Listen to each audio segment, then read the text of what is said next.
এবং মার্ডার 2004 চলচ্চিত্রের সাহসীভাবে পর্দায় উপস্থিত হওয়ার জন্য তিনি বিশেষ দাবি করেছিলেন। শেরাওয়াল প্রায়শই জনতার প্রতীক হিসেবে গণমাধ্যমগুলোতে উপস্থিত হয়েছেন। 2006 সালে তিনি ফেয়ার কে সাইড এফেক্টস সফল রোমান্টিক কমেডি চলচ্চিত্রে অভিনয় করেন, যা তাকে বিভিন্ন সমালোচকের প্রশংসা অর্জন করতে সাহায্য করেন।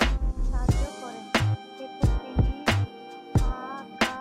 আপকা তুরুদারিয়েল লাভ স্টোরি 2007 ও ডেভ কাম 2007 এর মতন সফল চরিত্রে অভিনয় করেছেন এবং ডাবল ধামাল চরিত্রে যা ছিলেন তার সবচেয়ে বড় বাণিজ্যিক সাফল্য।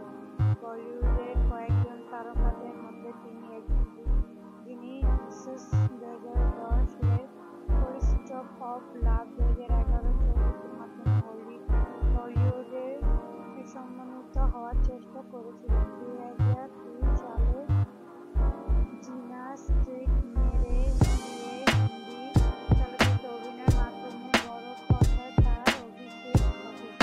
চলচ্চিত্রের অভিনয় শুরু করার পূর্বে তিনি টেলিভিশন বিজ্ঞাপন এবং মিউজিক ভিডিওতে কাজ করেছেন। উনি হিট একজন নায়িকা, আগের এখন অনেক হিট আছেন। উনি দেখতেও খুব বিউটিফুল, সেক্সি ভিডিও।